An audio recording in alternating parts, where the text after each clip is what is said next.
Bienvenidas y bienvenidos a la segunda fecha del segundo ciclo de Diálogos en Tiempos de COVID-19, programa realizado por la Dirección de Extensión y Comunicaciones del Instituto de la Comunicación e Imagen de la Universidad de Chile. Como ya saben, nuestro programa busca enlazar a toda la comunidad del instituto en torno a relevar la labor de la comunicación. Ya lo hemos dicho anteriormente, la prensa y los medios de comunicación juegan un rol crucial o que no se puede desconocer en la elaboración de la opinión pública, representaciones y estereotipos.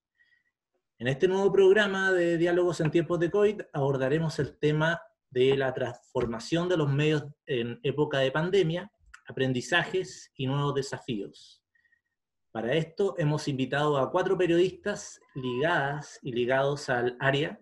Saludamos a Alejandra Carmona López, académica del ICI y periodista especializada en cubrir poder, iglesia, salud, educación y temas sociales. Bienvenida, Alejandra. También le damos la bienvenida a Alejandra Matus, periodista de vasta trayectoria por medios como Revista Hoy, Diario La Época, Diario La Nación, La Tercera, La Nación Domingo, entre otros. Bienvenida, Alejandra. Gracias.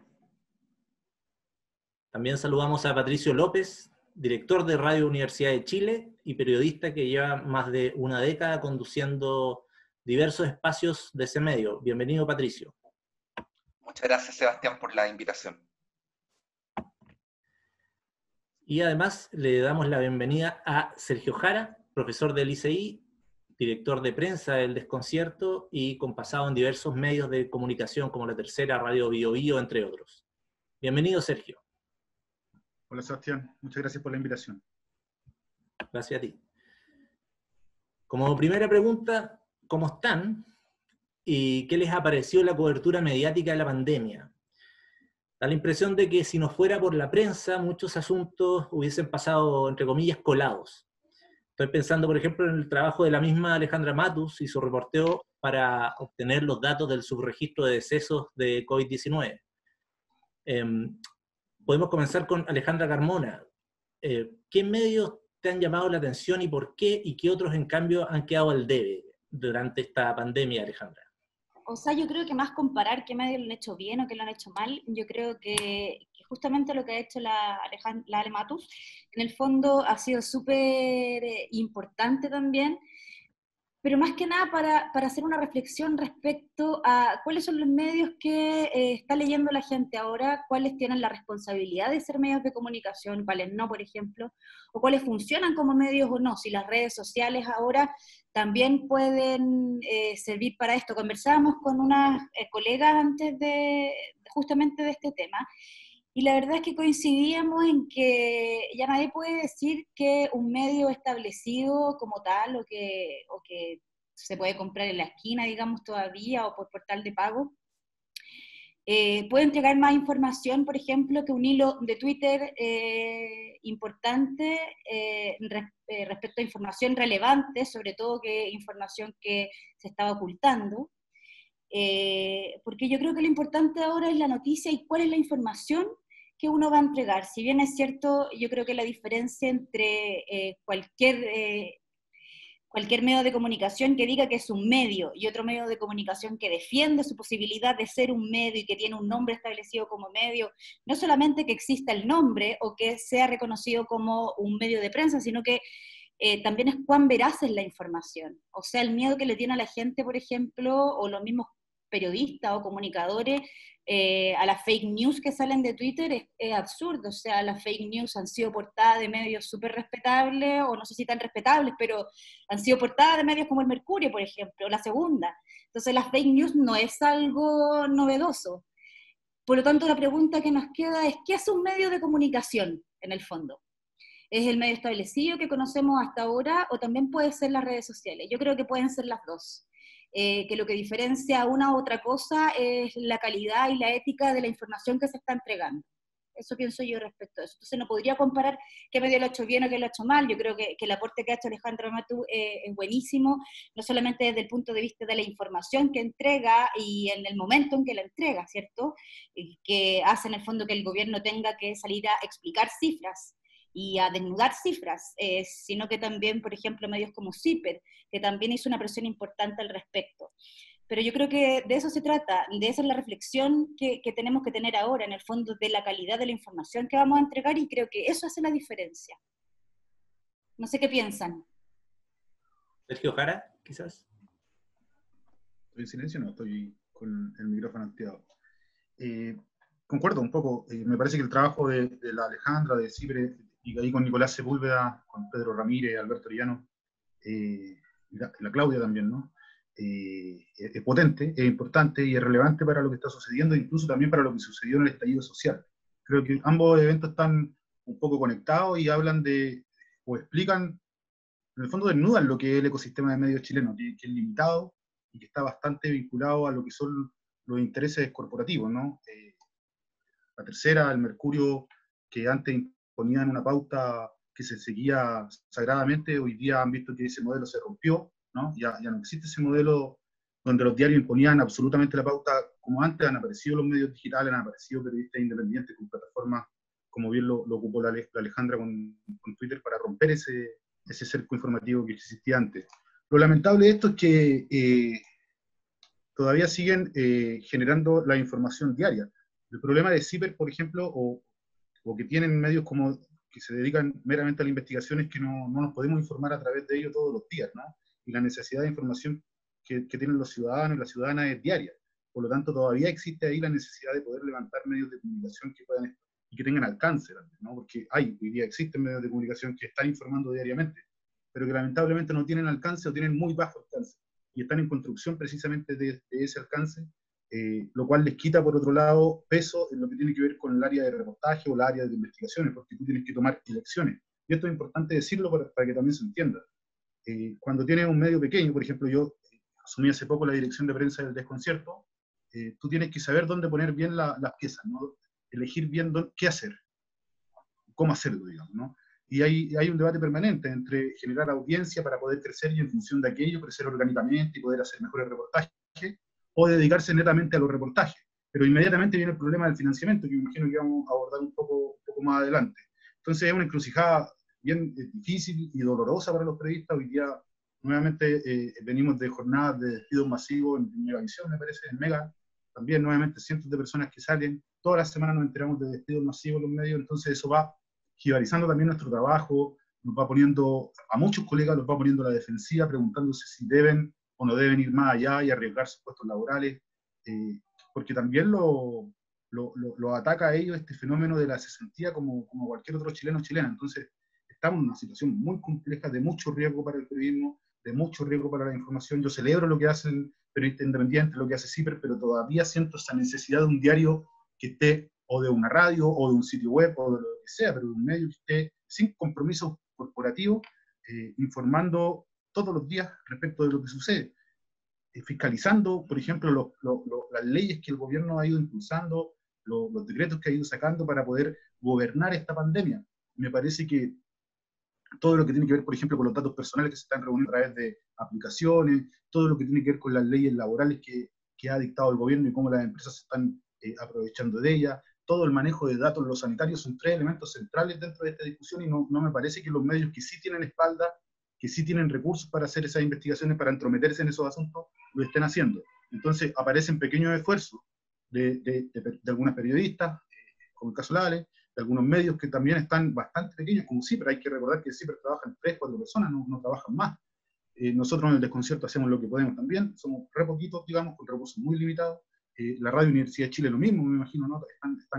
No conozco bien cuál es la orgánica dentro, ahí nos puede contar el colega, Patricio, pero están en lo mismo. Y el Mostrador, los viejos medios digitales, también están bastante, digamos, jibarizados en torno al capital humano que tenían antes, que hoy día no lo han recuperado. De hecho, yo te diría que hoy día están más dañados que nunca. Entonces estamos en una situación bien compleja en términos periodísticos y enfrente de la pandemia. Patricio, ¿podría opinar al respecto? Interesante lo que señala Alejandra respecto de Twitter, porque yo converso con gente, con mis suegros, mis señores, qué sé yo, y hay mucha gente que no lee medios tradicionales y que se informa básicamente por Twitter. está todo el tiempo seleccionando información, seleccionando seguidores a partir de eso. ¿Qué piensas al respecto, Patricio? Sí, Ale, tú querías decir algo, si quieres, Perdón. y yo después de ti, ¿sí? Si me Ya. permites. Sí. Sí, no, es que para seguir el hilo de la Ale 1, y tenemos 2 Ale hoy día, y Sergio, a mí me parece que el sistema de medios no es un producto separado del sistema político que tenemos. Tenemos un sistema político altamente concentrado en las mismas manos y a diferencia de otros países que tal vez tienen el mismo modelo económico, Chile es especialmente agudo en la concentración de todos los poderes en las mismas manos. Porque, por ejemplo, acá hay un poder mediático que va por un lado, hay un poder económico que es mucho más distribuido, el poder político también está más distribuido, entonces teniendo tal vez las mismas falencias, teniendo también mucha desigualdad, hay una distribución de poder distinta. Las élites son más permeables. Nuestra élite es absolutamente impermeable y lo gobierna todo, sobre todo en este gobierno que además tienen el poder ejecutivo. Entonces tenemos los mismos dueños de los medios, del Congreso, de la industria y del poder ejecutivo y gran parte del Congreso. Esto, en mi opinión, digamos, si bien se daba antes, por ejemplo, el Mercurio y la Tercera tenían una postura más crítica de Bachelet y entonces estimulaba un reporteo más incisivo o digamos por lo menos independiente que contrastaba las fuentes de gobierno. Con la llegada de Piñera II y después del estallido y ahora con pandemia, yo creo que existe un instinto protector de los medios de comunicación y sobre todo sus dueños del gobierno, no quieren que caiga. Lo ven débil, lo ven frágil y eso ha desembocado en una cobertura particularmente oficialista. O sea, yo no recuerdo, aunque no, digamos, tampoco digo que la veo todos los días los medios, pero me parece que no recuerdo tantas cadenas nacionales. La conferencia de prensa de los ministros de salud se ha convertido en una cadena de toda la mañana. Los matinales, que eran los que repelían a los políticos porque te hacen guatear el rating, están llenos de políticos con los más altos niveles de rechazo, pero ahí están, que lo que a mí me parece que es como una transgresión a ese formato, como que están metidos a la fuerza y por alguna decisión editorial de los dueños, no sé. Entonces, en conjunto, da la impresión de un sistema de medios que está operando, no sé, pues a los dinacos, donde no se cumplen las mínimas reglas del oficio y el periodismo informativo. Yo concuerdo aquí con Sergio que no tenemos déficit de periodismo de investigación en Chile, aunque digamos siempre uno se puede quejar que no tiene recursos, que los medios no invierten y tal. Los periodistas de investigación, ya sea trabajando en forma independiente o a través de un medio, logran sacar la pega porque es más fácil conseguirse plata, por ejemplo, para un reportaje, o si vas a publicar un libro, apostar a que el libro se va a vender y por lo tanto de alguna manera vas a tener ingresos, que a mantener un departamento de prensa, que es lo que necesitamos. O sea, no necesitamos uno, necesitamos varios departamentos de prensa, necesitamos departamentos de prensa en regiones también. Tampoco hay departamentos de prensa en regiones. Y la precarización laboral suma mayores problemas a todo este escenario, porque en realidad el periodismo informativo es como el hermano pobre de todo. Nadie quiere ser notero, nadie quiere ser periodista de crónica, y entonces entras a crónica con 20, 21 años, recién egresado, y querés salir arrancando al tiro. Entonces, ¿cuántos años está un periodista en crónica? 2 años, 3 años, cuando muy a 3 años ya viejo. Si no te nombraron editor, vaya a ir a otra cosa. Y otra cosa muchas veces son la cantidad enorme de periodistas en comunicaciones corporativas. O sea, nosotros también tenemos nuestra puerta giratoria y no la confesamos, pero si yo estoy cubriendo economía y veo que mi perspectiva va a ser dedicarme a las consultorías comunicacionales en economía, por supuesto que tengo menos incentivo a a pelearme, a mostrar alguna discrepancia con esa información, y eso se repite por todos lados en política. O sea, casi todos los periodistas que hoy día asesoran al gobierno, y los que asesoraron a los anteriores también, son periodistas que vienen de medios. Entonces, ¿cómo tú te vas posicionando para allá? Tratando de no salirte de la fila, ahí por el medio, tranquilito, y claro, y añadiendo además los factores políticos que ahora los dueños de los medios, que muchas veces no se meten en la cobertura diaria, están pero metidos con todo, digamos, están ahí, digamos, haciendo presencia de que al gobierno hay que cuidarlo, y que todos son parte de este espíritu de unidad, por lo menos durante el periodo Mañalich.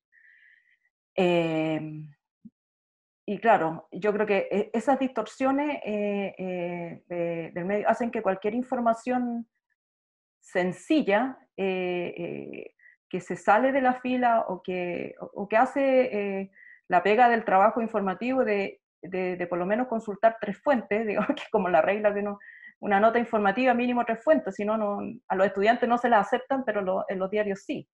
Una fuente nomás, vaya a buscar el informe del ministro y lo convierte en 3.000 caracteres y listo, ya es nota.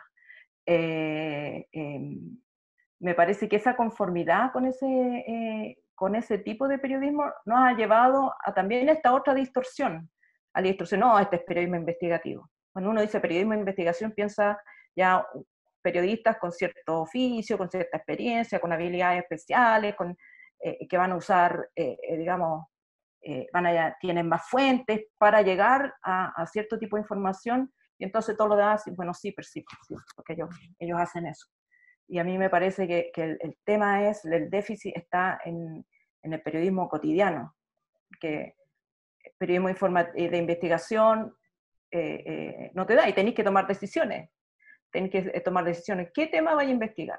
Y tiene que ser un tema que dure más allá de la contingencia, entonces nunca estáis en la contingencia. Estáis pensando en temas que van a durar 3, 4 meses, lo que te demores tú en desarrollarlo. Y el diario, la noticia diaria, es lo que está ausente. Pero en mi opinión eso no se resuelve, bueno, aparte de todo el tema del modelo de financiamiento de los medios, que digamos que es global, pero no se resuelve aparte de la resolución del problema del diseño político que tenemos. O sea, mientras que no se distribuya el poder político hacia las mayorías que están fuera hoy día del poder político, no vamos a solucionar el tema de los medios. O sea, no va a haber plata para hacer departamento de prensa, así poniéndola en simple, ni de privados, ni del Estado, ni de suscriptores no alcanza. Entonces, para mí es como el dilema que tenían los periodistas a fines de los 80. Ser o no ser anti-Pinochet. Que si era o no era sesgo político.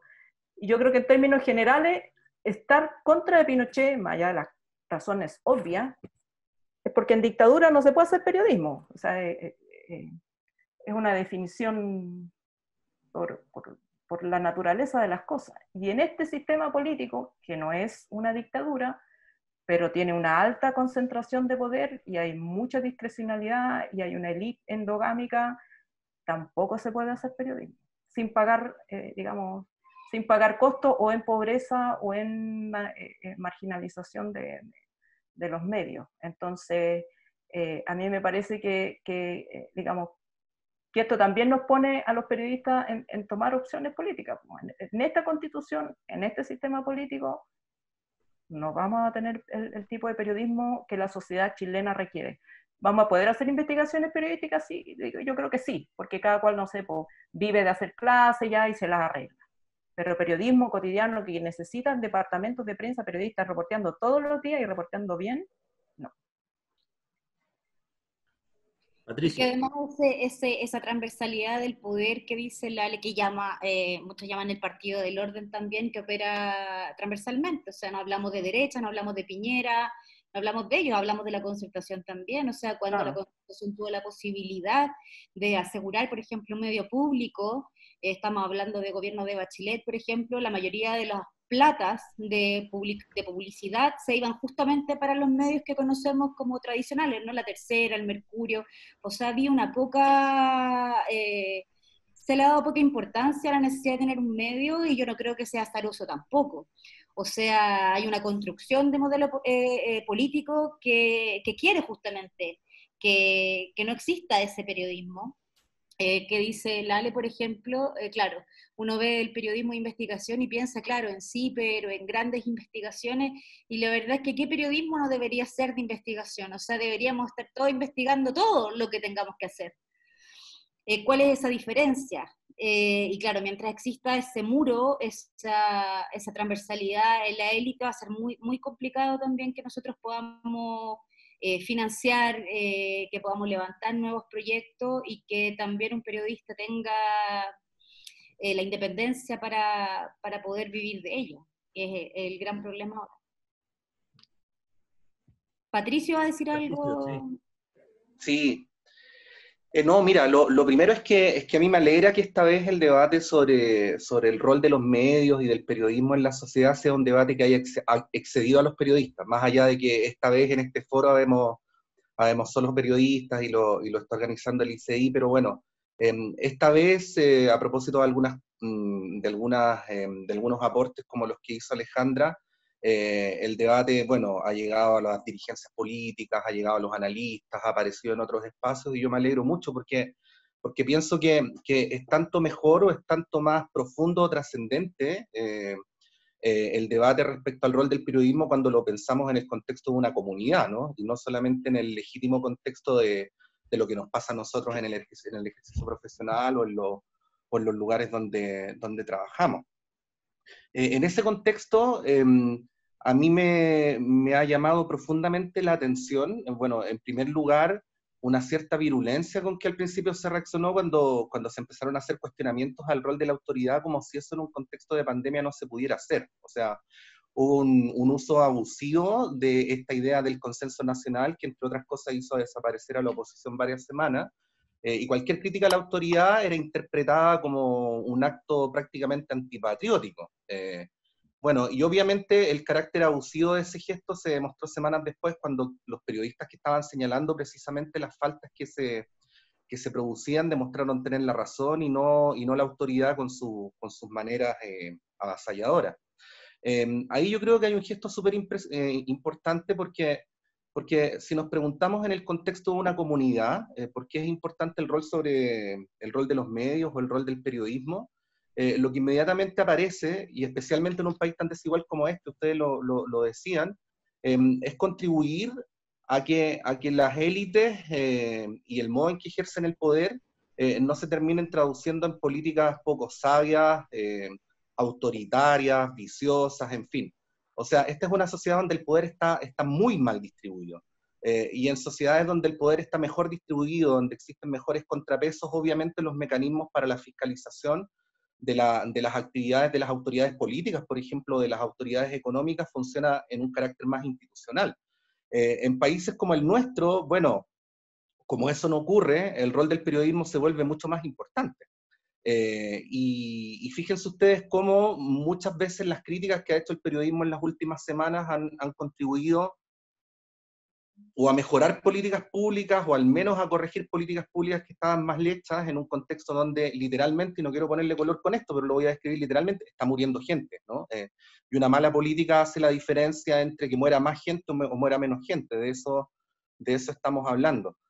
Ahora, yo siento que este debate que estamos teniendo durante mucho tiempo fue un debate solo de los periodistas. Yo me acuerdo cuando teníamos estas conversaciones entre colegas y nos pegábamos en la cabeza porque decíamos, bueno, ¿cómo las fuerzas políticas no entienden que una política estatal de medios de comunicación, y cuando hablo de una política estatal no hablo solamente de medios estatales, y ni siquiera estoy hablando de financiamiento solamente, tiene que ver con muchas más cosas? ¿Cómo no se dan cuenta que una reflexión sobre el tema es consustancial a la profundización o al perfeccionamiento de la democracia?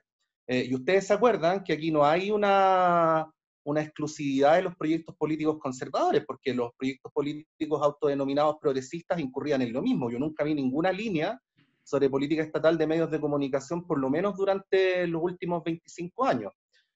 A propósito de lo que ustedes decían, yo recuerdo haber ido por la radio a una reunión que propició el ministro Elizalde al principio del segundo gobierno de la presidenta Bachelet, donde señaló que era voluntad del gobierno de la expresidenta Bachelet avanzar hacia una política de financiamiento de medios mucho más equitativa. Bueno, ustedes saben lo que ocurrió con eso, nada. Entonces, es un asunto que me parece fundamental discutir, incluso excediendo las fronteras de donde habitualmente se da el debate, que es en el ámbito de los periodistas o del periodismo. Quería agregar algo más. El periodismo de investigación, en la línea que ustedes lo plantean, no solamente a gran escala como se presenta, sino quizás como una obligación cotidiana, obviamente contribuye a develar cosas que el poder no quiere que se sepan, pero había algo que no se ha mencionado hasta el principio, que si me permiten a mí me gustaría mencionarlo también, porque nosotros también hemos reflexionado mucho respecto a cuál es el rol que debe cumplir el periodismo, y especialmente cuando se trata de un medio que pertenece a una universidad estatal, pública como nosotros, en un contexto como este. Y una de las cosas sobre las cuales nos hemos formado convicción es que en un país tan desigual como este, también las voces están concentradas. O sea, cuando ustedes hablaban de élite, no estamos hablando solamente de élites de derecha, estamos hablando a veces de gente que es extraordinariamente progresista, extraordinariamente bien intencionada, que tiene doctorados en temas como la pobreza y la desigualdad, pero que vive en barrios donde la pobreza y la desigualdad nunca han sido una experiencia cotidiana, y se maneja en círculos donde la pobreza y la desigualdad tampoco nunca han sido una experiencia cotidiana. Creo que este es un momento donde la gente lo está pasando especialmente mal, y no hay experticia más grande, lamentablemente, para estos efectos que la vivencia, que la biografía. Y creo que ese también es un gesto fundamental de cómo descentralizamos las voces, de cómo resistimos también desde ese espacio a que haya un discurso oficial que vea a las personas como, comillas, beneficiarios, o como, comillas, objetos de ayuda, y cómo las mostramos como sujetos de derechos, ¿no? Y que ellas puedan contar desde la situación en la que están viviendo, que, insisto, es ajena no solamente para las élites de derecha, sino también para las élites progresistas, la envergadura del drama que se está viviendo en Chile. Porque, y con esto termino, nosotros podemos ser lo más intencionados del mundo, lo más bien intencionados, perdón, podemos ser lo más políticamente correctos del mundo, lo más progresistas del mundo, pero si no lo vivimos, no estamos en condiciones de describirlo cabalmente, ¿no?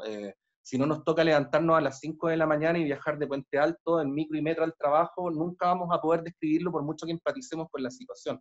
Y creo que en momentos especialmente dramáticos como los que estamos viviendo también podría ser un gesto, un valor en el periodismo, diversificar esas voces y que la gente pueda hablar por sí misma y no delegarlo en expertos, dirigentes políticos, en fin.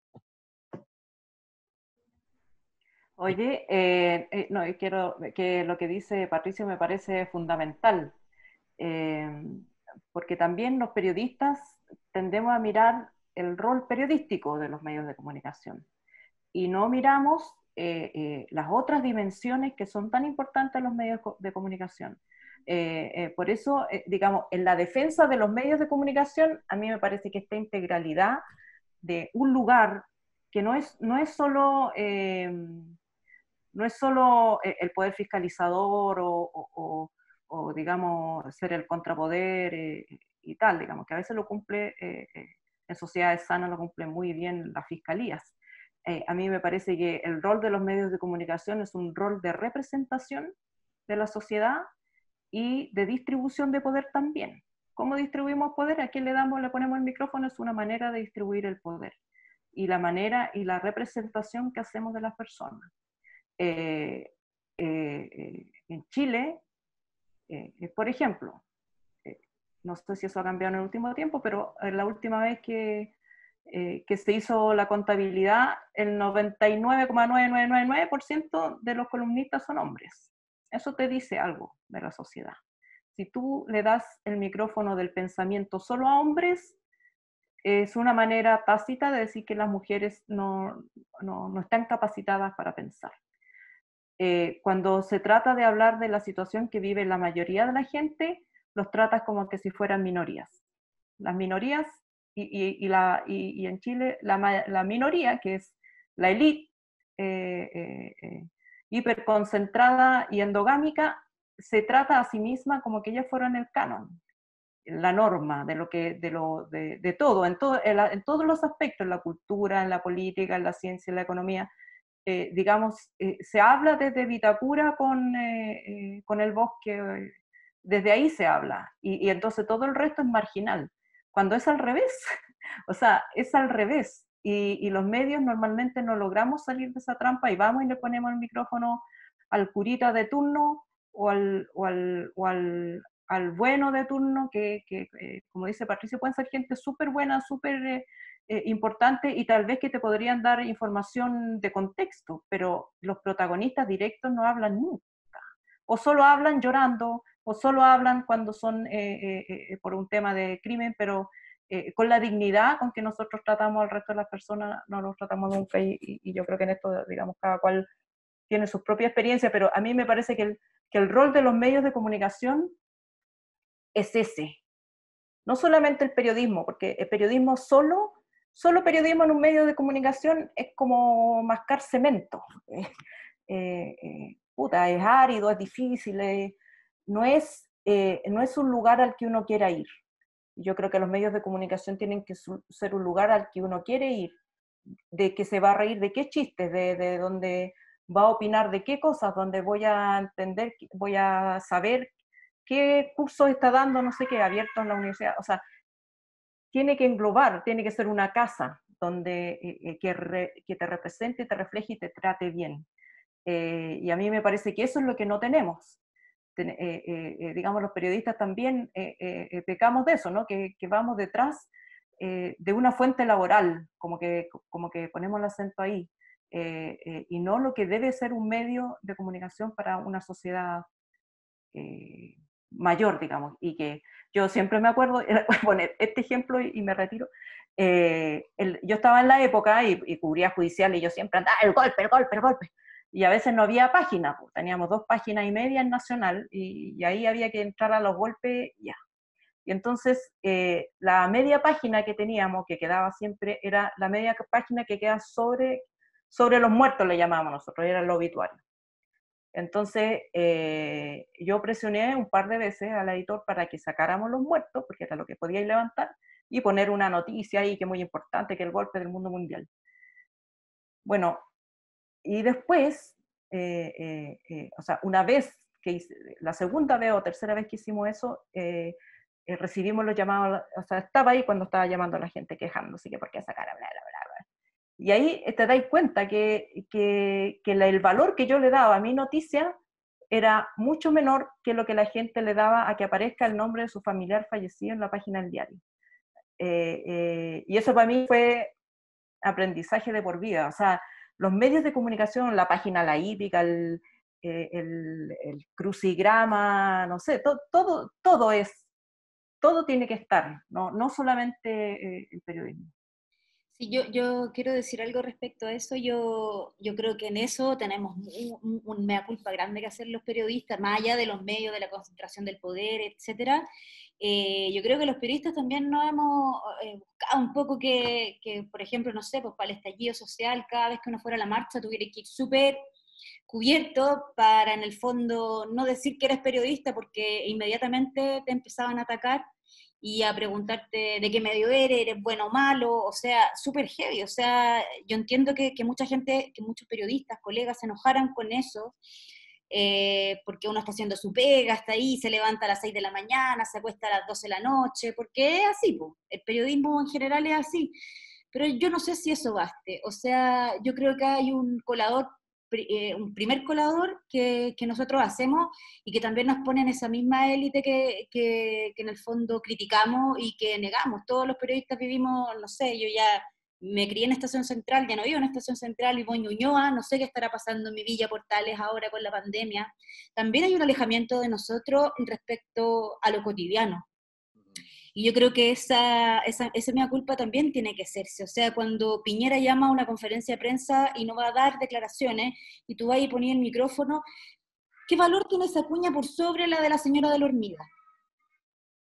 Y esa reflexión la tenemos que hacer porque yo creo que es una reflexión imaginaria que tenemos nosotros con nuestros editores, pero que en la calle ocurre totalmente distinto. O sea, a esa señora sí le importa la cuña de la hormiga.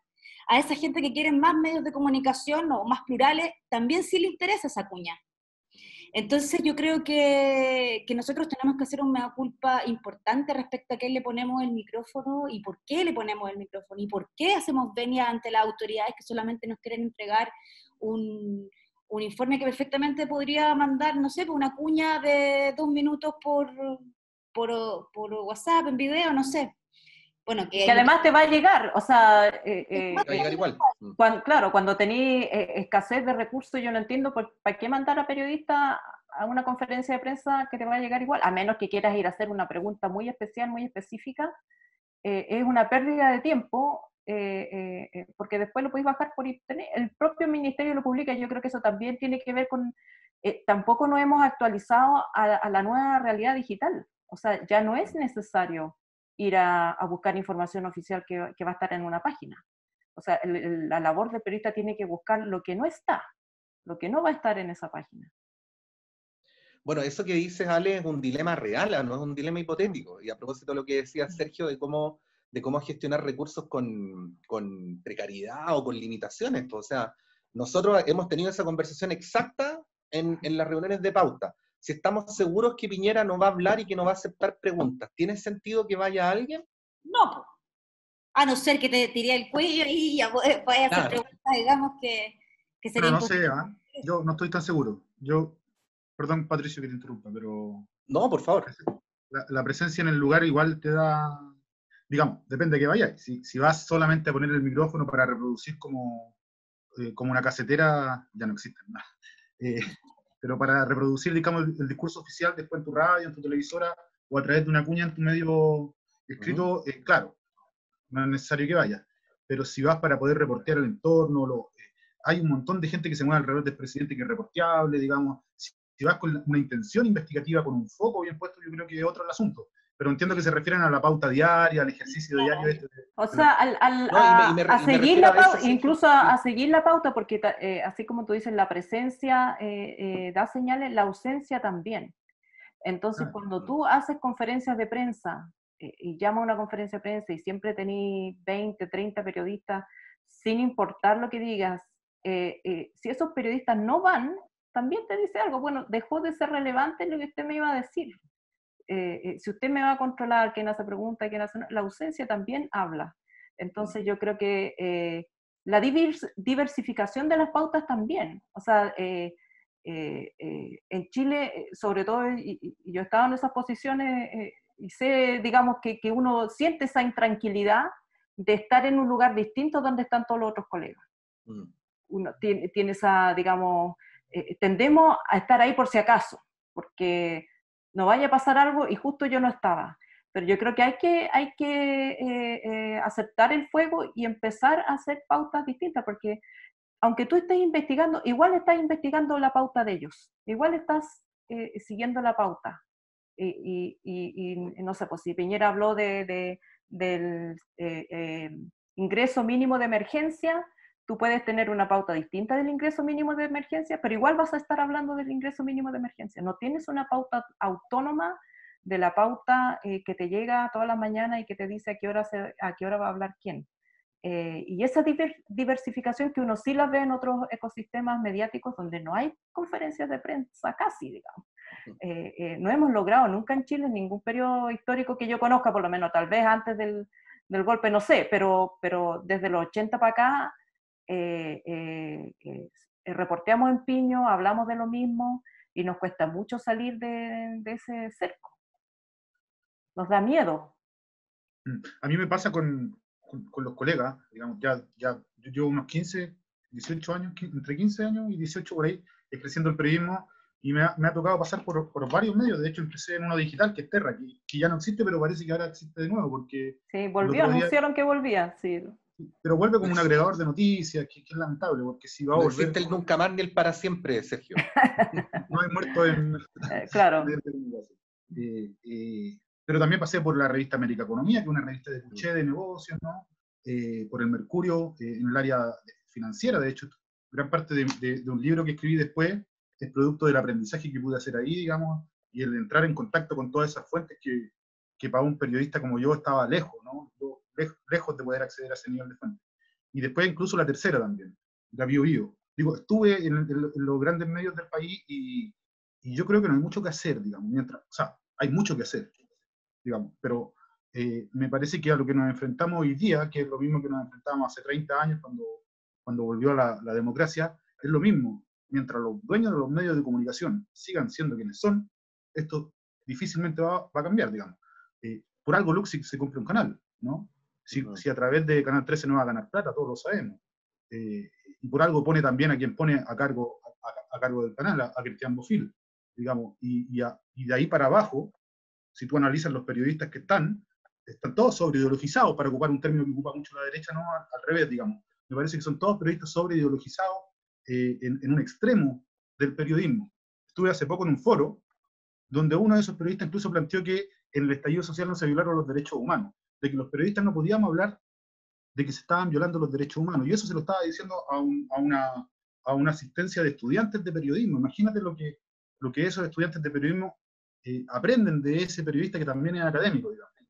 Habiendo 4 o 5 informes de organismos internacionales, uno siendo testigo de la violación a los derechos humanos, digamos, en la calle, y para informar cómo se debe, había que esperar un fallo en 5 o 6 años más para ver si es que habían o no habían violación a los derechos humanos, y ahí recién llamar las cosas por su nombre, digamos. Eso es lo que transmiten algunos periodistas. Entonces, cuando te encuentras periodistas con poder, con acceso están presentes en los medios donde toman decisiones, donde eligen a los periodistas que contratan, donde ponen la pauta que se hace, digamos, mientras eso no cambie, mientras no cambien los dueños de los medios de comunicación, y no cambien estos periodistas, ¿no? que son muy funcionales, yo creo que está medio jodido el ecosistema de medios. Acá tiene que haber un cambio mayor y tiene que venir desde la ciudadanía, tiene que haber presión. Por eso a mí cuando la gente en el fondo planteaba cierto reparo, cuestionamiento en medio del estallido social a la labor de la prensa, en realidad yo creo que como sector, como gremio, tenemos lo que nos merecemos, digamos, si llevamos años de ejerciendo un periodismo que es rastrero, que está ahí tras el poder, digamos, que no lo fiscaliza, que no lo investiga, que no pone en contexto las cosas, que evidentemente no le ponen el micrófono a las organizaciones sociales. Por eso la mayor parte de este país, en términos de elite, digamos, se enteró del estallido cuando le estalló en la cara. Pero nosotros en el Desconcierto, que es un medio más chiquitito, veníamos entrevistando a organizaciones sociales, a sindicatos, a personas que se organizan de distintas formas en los territorios de hace rato, digamos, y teníamos esa sensación de que algo podía suceder, ¿no? Sentíamos, tampoco vamos a decir que nosotros sabíamos que iba a pasar esto, pero por lo menos ya sabías que se estaba acumulando cierto malestar en el país que era distinto a lo que había sucedido antes. Había una sensación diferente, digamos, que podía explicar lo que sucedió después.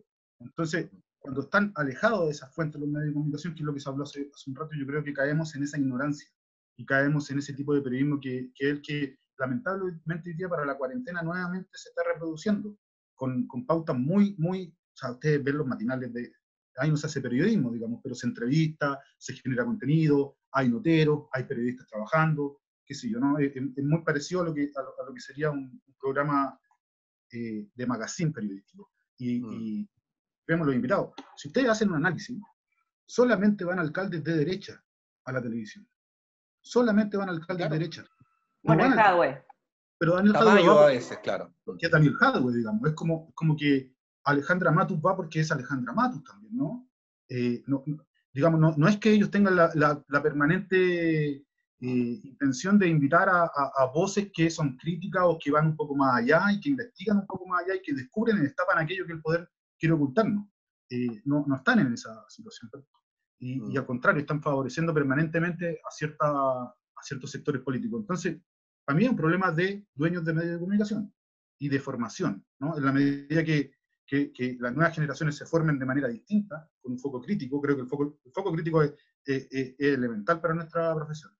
Van a cambiar las cosas, pero para eso tiene que haber un impulso ciudadano. Si esto los políticos no lo van a hacer, digamos, para intervenir, que un dueño de un banco, como hay dos en Chile, no sea dueño también de un medio de comunicación, como sucede en otros países, tiene que haber una voluntad política de fondo. Hoy día tenemos dos personas, Luxig y Sayé, dueños de banco y dueños de medios de comunicación. No existen murallas chinas en esos medios. No existe muralla china. La información que se genera a través de esos medios perfectamente puede caer en manos de los gerentes de los bancos y tomar decisiones de inversión, afectar la economía. Y eso es como la punta del iceberg de lo que se puede hacer con un banco y un diario. ¿Quién fiscaliza eso hoy día en el país? Yo me pregunto sinceramente eso, ¿quién lo fiscaliza? ¿Quién está al tanto de lo que se trama y complota en esos espacios de poder, digamos? Me parece que nadie, tampoco hay otros medios fiscalizándolo, digamos, porque entre todos, como dicen los editores de esos grandes medios, no No hay se con pegan nada. no se pegan con nada. Entonces me parece que estamos en el peor de los escenarios hoy día, y si es que no hay un cambio importante que puede estar de la mano de la nueva constitución, vamos a seguir pegándonos cabezazos contra la pared por un largo rato. Yo no le veo solución, y es una mirada bien triste la que tengo, pero la verdad es que ya, como les dije al principio, llevo 15 años pegándome cabezazos en la pared permanentemente con el ejercicio de esta profesión, digamos. Sí. Eso es lo que costó, ponte tú, salir de la fuente económica. La primera vez que no sé, pues que me acuerdo haber propuesto a Fundación Sol, como cuña, o sea, que tiene la libertad y desarrollo, era como, ¿quiénes son esos gallos, cachai? En la tercera te decían, no, era libertad de desarrollo, llámate a Clapes, ¿no? Para moderar, que es como Claro. lo mismo. Bueno, y lo que la mayoría de la gente no sabe es que la CEPAL gente era de la la Fundación izquierda. Sol son economistas de la Pontificia Universidad Sí, Católica. Son de la Católica, que eligieron el área laboralista, Sí. laboral más que, sí, son de la misma Católica, y eso es interesante porque demuestra que son voces que no necesariamente tenéis que terminar como corredor de bolsa o ejecutivo de Sanjara. Si es que estudiáis en la Católica, también podía hacer otro trabajo, ¿no? Sí. Oye, a propósito de lo que decía Sergio, yo creo que hay que insistir en la idea de que el problema de los medios y el problema del periodismo es un problema profundamente político, que no es un problema gremial, si se quiere, o circunscrito a nosotros. Yo me acuerdo que a mí me sorprendió mucho, y debo reconocer, espero con esto que me alegró, ver en el estallido social las protestas afuera de los canales, ¿no? A mí me preguntaban si yo me alegraba, por ejemplo, de que fueran a protestar contra colegas. Y es esa falsa dicotomía en la que no hay que caer, de que dos cosas no pueden ser ciertas al mismo tiempo. De hecho, a veces una cosa y la contraria son ciertas. Por lo tanto, no hay que caer en ese juego, y es obvio que nunca uno se va a alegrar de que haya manifestaciones contra el trabajo de colegas. A veces es más directo, ocurren las protestas, ¿no? Entonces a uno le preguntan, bueno, pero ¿tú justificas que hayan increpado a un colega? Obviamente que no lo justifico, obviamente que pero lo estoy en entiendo, contra. claro. No lo justifico y estoy en contra, primero porque es una persona, segundo porque es un colega, en ese orden. Pero bueno, también es cierto que uno tiene que tener la capacidad para darse cuenta que no están atacando a la persona, sino a lo que ese logo representa, ¿no? Claro. Y el hecho de que la ciudadanía en el contexto del estallido social haya ido también por los canales, yo creo que releva la importancia de que el trabajo que nosotros hacemos está en el contexto de algo que es mucho mayor, que es el derecho a la comunicación. Y el derecho a la comunicación no es un asunto que les corresponda solamente a nosotros, los periodistas, ni tampoco a siquiera a los medios, sino que a las personas, a cualquier persona que pertenece a una comunidad. Se ha reivindicado el derecho a la salud como consecuencia del estallido social, el derecho a la educación. Justo en la mañana estaba en un foro donde también se está reivindicando la idea del derecho a la cultura, porque fíjense ustedes que la cultura parece algo así como accesorio, y los artistas podrían sobrevivir así prácticamente de cualquier manera, y eso es consecuencia de antes, no de lo que está ocurriendo ahora. Y yo creo que en el caso de los medios ocurre exactamente lo mismo. O sea, la pregunta de por qué los medios hegemónicos tienen tantos recursos y a veces por eso los pueden dilapidar, y el contraste eventual con que los periodistas de los medios independientes, que trabajan en condiciones mucho más difíciles y sin embargo lo hacen mejor, no es una comparación que le haga plena justicia a la envergadura del problema, porque el costo que hay que pagar es súper alto. O sea, ustedes lo han dicho. El costo de tener que elegir entre el largo plazo y lo inmediato, el costo de tener que elegir entre un tema que uno sabe que es una contribución o apostar por el clic, el costo que uno tiene que pagar cuando tiene un equipo de 4 personas, como citaba Sergio a Zipper, en comparación con cuando uno tiene un equipo de 50 personas y puede decidir entre 50 opciones. Esa no es una diferencia que se pueda resolver solamente ni con la brillantez de los periodistas, ni con la independencia, ni con el talento. Es un problema material que no se resuelve. O sea, igual, como diría Arturo Prat, la contienda es desigual. Y por lo tanto, ese es un asunto que debe ser resuelto desde el punto de vista público. A mí me encanta que esto sea una reivindicación social y no solamente un problema de periodistas, porque también va acompañado de otras cosas, y yo creo que a todos nos ha tocado vivirlo de alguna manera cuando hemos trabajado en estos medios. la precariedad, eso de que uno tenga que hacer las cosas en nombre de la causa, ganar menos, boletear, no cobrar indemnización, que no te paguen las cotizaciones en varios meses porque uno cree en el periodismo independiente, pero bueno, eso tampoco corresponde, ¿no? Eso tampoco corresponde. Entonces, de lo que estamos hablando al fin y al cabo tiene que ver con derechos que no son de los periodistas, sino que son de la sociedad y que por lo tanto tienen que ser garantizados a todos y todas, y a través de eso, entonces, que se releve, que se dignifique el rol de los medios y de los periodistas. Sí, en esto yo quiero tomar un punto que hizo la Ali, que yo creo que también hay una diferencia entre la izquierda y la derecha que es histórica.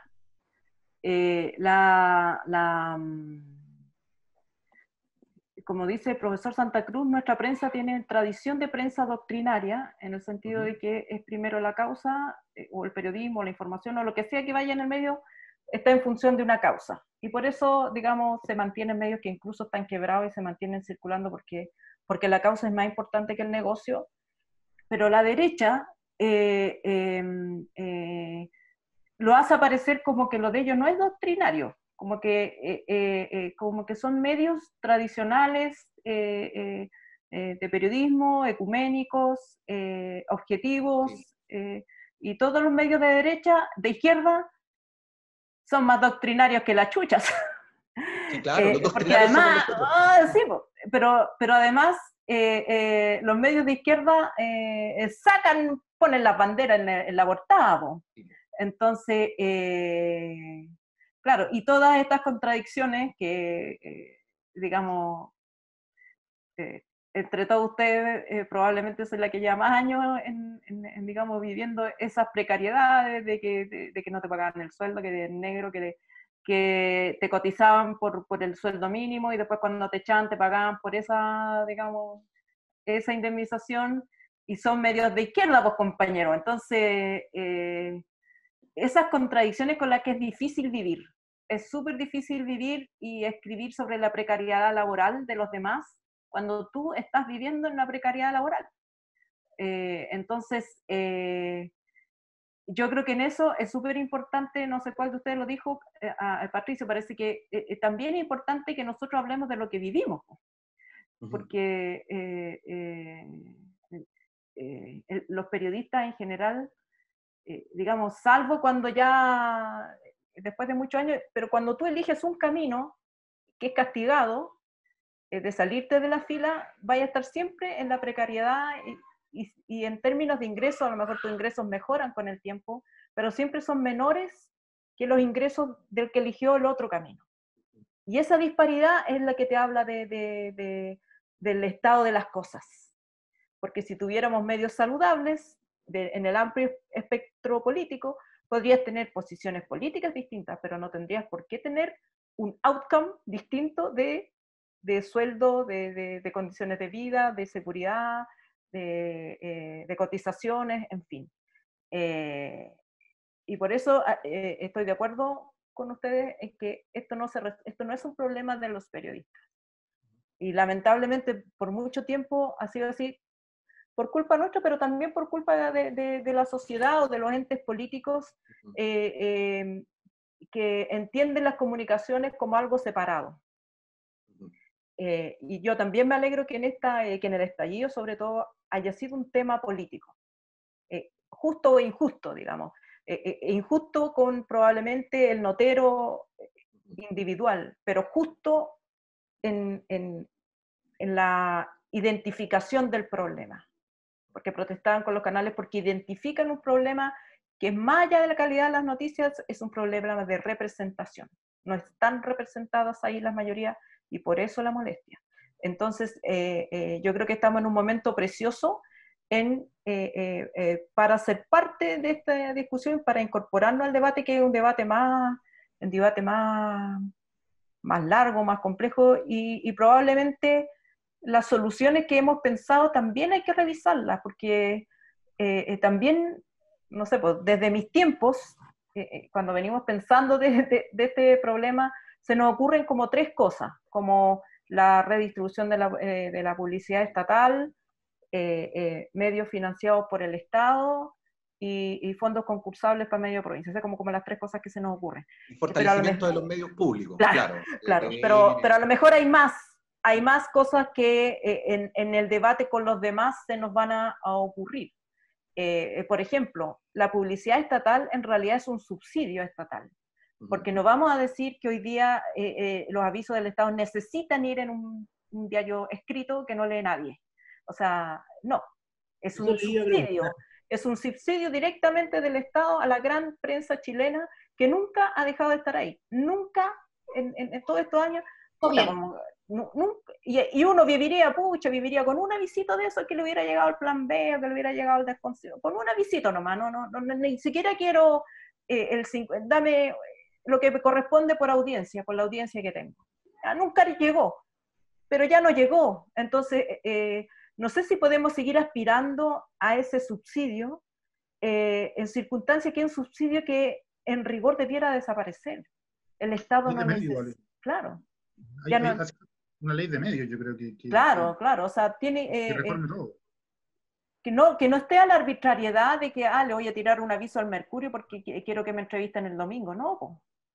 No. Y no hay que naturalizarlo tampoco. No hay que naturalizarlo tampoco. Es aberrante. Y es con ese subsidio que el Mercurio y la Tercera, no es un subsidio irrelevante para ellos. Es la base que les permite sortear las bajas de publicidad. Entonces...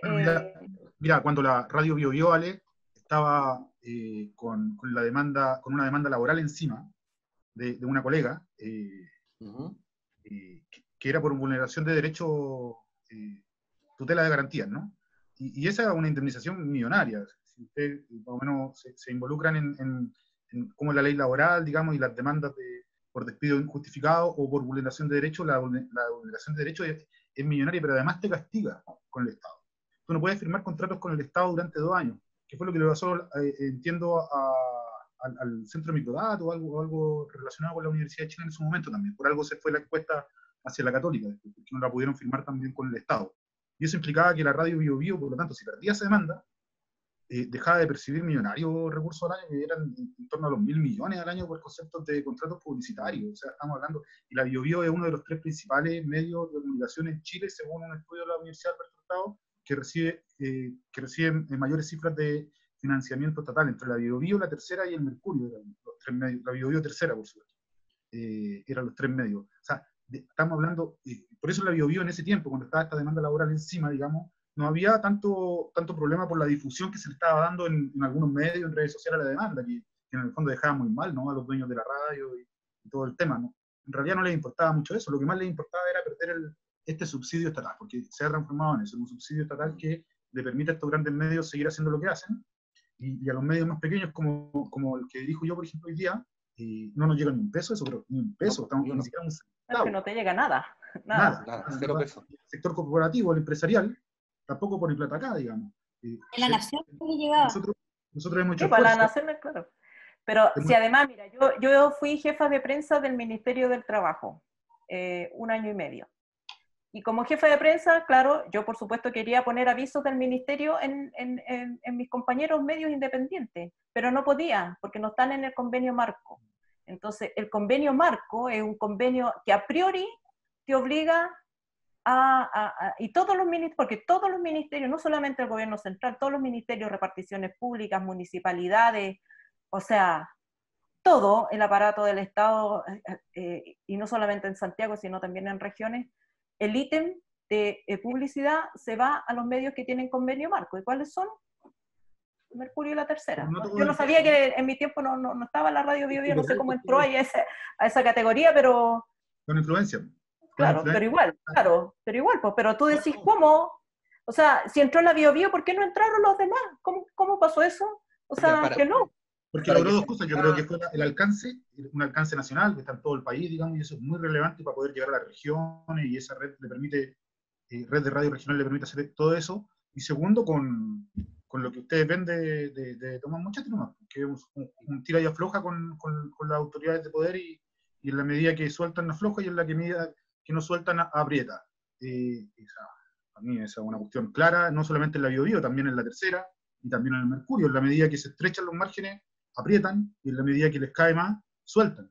Y ojalá que en algún momento se haga un estudio de eso. Yo lo viví adentro, por eso te lo digo, no es una percepción, es porque lo viví y vi las decisiones que se tomaban respecto a eso, y a esta altura de mi carrera ya no tengo ningún problema en decirlo, ¿no? Antes era más chico, tenía los miedos típicos que habían de, oh, me voy a quedar sin trabajo, hoy me van a dejar al margen del periodismo. Yo creo que el periodismo ya y los medios, las redes sociales y todo lo que se ha formado en torno a Internet logró superar estos viejos patrones de comportamiento que teníamos algunos periodistas que nos moríamos de miedo, si hay que decirlo, digamos, nos inculcaron eso, ¿no? De quedarnos callados, de no decir mucho, y apenas uno lo que hacía era tratar de participar a través del sindicato y que no te descubrieran, porque si te descubrían formando sindicatos, te echaban también. Sí, cagando, ¿no? Oye, y eso ha cambiado producto de que cambió el ecosistema, no porque ellos quisieron cambiar, no porque hubo una voluntad política, sino porque se vio desbordado, y todavía estamos en ese tránsito, todavía no sé bien en qué va a terminar. Por ahí lo quería llevar un poco, como última pregunta, porque ya estamos medio pasados. Estamos... Periodistas buenos para hablar, no, qué claro. Bien. Nos tenían amarrados. Oye, ¿qué trabajaron con esta gente? Los conocen ideológicamente. ¿Qué se va a generar algún cambio en estos medios más grandes? En algún momento, me refiero a un cambio ideológico. Porque la gente no les está creyendo. No les está entrando, imagino yo, salvo por las empresas que dirigen ellos mismos, platas por publicidad. Entonces están teniendo una merma respecto de los ingresos que podían obtener anteriormente. Entonces, ¿va a existir algún cambio ideológico? ¿Ustedes creen que no? Definitivamente no, que van a morir con las botas puestas hasta que desaparezcan los medios más grandes. No, yo creo que el Mercurio podría morir fácilmente si los hijos de Edward deciden vender y digamos, ¿y para qué seguir con el negocio del Tata? Pero un medio de derecha importante va a seguir existiendo, porque además tienen las lucas para mantenerlo por largo tiempo, y a eso me refería la diferencia entre la izquierda y la derecha chilena. La derecha históricamente sabe que tiene que tener medios, y no le importa perder plata. Porque tiene mucha tiene mucha, pero hubo momentos, que tal vez no son los actuales, pero hubo momentos en que lo que hoy día llamamos el conjunto de la oposición también tuvo plata, o tuvo la posibilidad de empujar leyes que permitieran la subsistencia de medios con una línea política distinta del Mercurio, y no lo hicieron. Y cuando el Mercurio los llamaba, o sea, en la época... ¿a quién le va a dar la entrevista el domingo el ministro X? ¿A la Raquel Correa o a la María Angélica de Luigi? A la Raquel Correa. Se meaban por ir no solo por ella como figura, sino que por el Mercurio, por estar en las páginas del Mercurio. Y eso también te habla de cuál era la capilla, a esto que yo me refería. ¿En qué capilla vas a estar tú? ¿A dónde te vas a ir a representar? ¿Cuáles son los tuyos? Siempre fue, en toda esta época por lo menos, el Mercurio el lugar que toda la élite buscó para validarse. Si te entrevistaban en el Mercurio, oh ya, listo, eres parte. Y todos querían, todos y todas, o casi todos, digamos, supongamos que hay alguien que no, pero yo no conozco a nadie que se haya resistido, digamos, sobre todo hasta, no sé, pues me pasó el año pasado, no vamos a decir la persona, pero una entrevista que yo me venía trabajando, pero no sé, pues hace un año, con una persona con la que, digamos, tenía una conversación respecto de la pauta, y ni siquiera me avisó, y de un día para otro veo esa entrevista en La Tercera. Entonces, con alguien que probablemente lo llamó 10 minutos antes. Entonces, ese tipo de disparidad que no es plata, pero que es simbólica, tampoco se supera solamente con una ley de medios. Por eso digo yo que el problema de redistribución de poder está íntimamente anclado con el tipo de medios que vamos a tener. Y las soluciones, que sea subsidio estatal, que sea concursable, que sea una ley de medios, que sea una oficina gubernamental, no sé, lo que sea, se nos va a ocurrir después, pero yo creo que no podemos separar los dos problemas. Claro, finalmente mientras sigamos viviendo en esta especie de plutocracia, es muy, muy difícil que podamos tener medios más independientes y que como dice la Ale, es muy difícil que la derecha no tenga un medio de comunicación. O sea, están dispuestos a perder en cambio la izquierda o no lo maneja bien. Siempre quieren hacer el medio justo antes de las elecciones. Claro. Y los medios no se consolidan así. O sea, no tienen esa mirada, que tiene que ser un medio de largo plazo y tiene que hacer periodismo, no tiene que entrevistarte todos los días. O sea, es tan difícil. Yo he estado en medio de todo el espectro y en una, la carga es una distinta de la otra, en todos hay cargas, digamos, que te limitan lo que podía hacer, pero la manera en que, por lo menos lo que se consideró en su momento, todo el progresismo, diría, desde la DC hasta el PC, entienden los medios, es muy siglo XIX, pues, entonces cuesta innovar, cuesta decirles, lo que importa aquí son los conceptos que tú, no que tu cara esté ahí, pero no lo entienden, pues. Entonces yo creo que piensan con mentalidad de político, de política, ¿no? Que en el fondo mientras aparezcan, y eso claro, se extendió lamentablemente a la gente, a los nuevos actores y nuevas actoras también, que son la gente que, más allá de la política, digo, ¿no? Más allá si es de izquierda o derecha, pero si tú ves a la gente del Frente Amplio, la gente de Opoli, sigue prefiriendo el Mercurio para poder dar la entrevista, están convencidos que el Mercurio lo leen los tomadores de decisiones y que por eso hay que aparecer ahí, cuando yo te diría que la información hoy día fluye por distintas corrientes, cada vez menos gente lee el Mercurio. De hecho, con este tema de la suscripción del muro de pago que estableció y todos esos elementos nuevos que introdujo, lo lee mucha menos gente que antes, ¿no? De hecho, yo hoy día, siendo director de prensa de un medio, leo re poco el Mercurio. Trato de leerlo todos los días, digamos, pero lo leo porque la novedad que plantea respecto de la noticia también no es ninguna. Todo pasó el día anterior, todo ya fue cubierto por otros medios, digamos, y lo que cambia es el sentido editorial de la noticia, para dónde la mueve, digamos, y por ahí alguna entrevista nueva que haya obtenido como exclusiva, o ese tipo de cosas, pero en términos de valor informativo ya no es el Mercurio que era antes tampoco, como que sostenía el tipo de país que quería que tuviéramos, digamos, que un país activo, un país conservador, un país con cierto modelo de desarrollo. Eso antes el Mercurio lo hacía solo. Y la tercera le trataba de competir un poquito. Yo creo que ese modelo ya está cada vez más, o sea, me parece que va a ir dejándose de a poco, pero todavía no somos conscientes como país de qué está pasando y de qué está sucediendo. De hecho, yo tengo como un mal presentimiento respecto de esto, porque siento que puede caer en manos de otro empresario peor a lo de Edward, digamos. Creo que se puede dividir en dos, en tres el diario, y vaya a tener tres medios de extrema derecha, digamos, ¿no? Entonces me preocupa eso, me preocupa que la sociedad civil tampoco pueda levantar medios de comunicación a través de fundaciones, a través de ONG, digamos, y que siempre tengan que venir de algún empresario o algún partido político. Y lo que dice la Alejandra tiene razón. La mayor parte de los esfuerzos que yo he visto por levantar un medio de comunicación son siempre antes de las elecciones. Muy cerca de las elecciones lo levantan, le meten un par de lucas, ven si funciona o no funciona y después lo matan, ¿no? Y después se cae. Y es lamentable porque en el fondo van jibarizando nuestra profesión, la industria en la que nos movemos también, y se utilizan, la gente percibe esto, al final del día termina cerrándose el círculo de odio hacia el periodismo, de odio hacia los medios de comunicación, por la manipulación que se da a través de ellos, tanto de los establecidos como de estos nuevos que van apareciendo. Por ejemplo, el Dínamo, sin ir más lejos. Me parece que el Dínamo es un claro ejemplo de lo que ha sucedido con el medio. Los últimos 2 o 3 reportajes del Dínamo son sobre Piñera, ¿no? Sobre los líos que tenía Piñera para pagar sus contribuciones en Caburgo.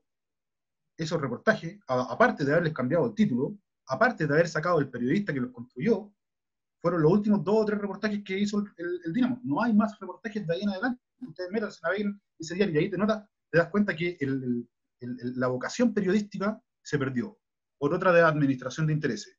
Y les da lo mismo. Lo hacen delante de todos. Y el que se dé cuenta, no importa, les da lo mismo. O sea, ni siquiera hay una cara de vergüenza de hacerlo para callado, qué sé yo, de inventar algo, ¿no? no es lo mismo que el de Clinic, me parece que el de Clinic ha tomado un cambio distinto, hay una propuesta editorial distinta, no cacho bien cuál ha sido el tema de adentro, cambio de controlador, y eso siempre es relevante. Pero al menos se está haciendo un esfuerzo por generar una propuesta de contenido. Si esa propuesta de contenido es buena o mala, vamos a esperar un poco para que se desarrolle y poder evaluarla como colega en buena fe, digamos. Pero lo del Dina me pareció a mí brutal, ¿no? Y lo digo con nombre porque también siento que esto lo va a ver gente, lo están viendo personas, digamos, y es relevante que hablemos como son las cosas y no estemos dando señales así como de quién nadie estará hablando este flaco, ¿no? Estoy hablando claramente de los pocos medios que tenemos y para que sepan muy bien por cuál es informarse y por qué han cambiado sus dinámicas, ¿no? Porque hay intereses, siempre hay intereses detrás que mueven esa dinámica. Las cosas no pasan porque sí, digamos. Sí. En la radio a mí me ha tocado constatar que no existe una relación automática o directa entre, vamos a decirlo así, entre conservadurismo, progresismo, cercanía al mercado o a lo estatal, y la diferencia con medios de comunicación públicos como el nuestro. O sea, a propósito de lo que decían ustedes, esa pulsión que describía Alejandra sigue existiendo hasta el día de hoy.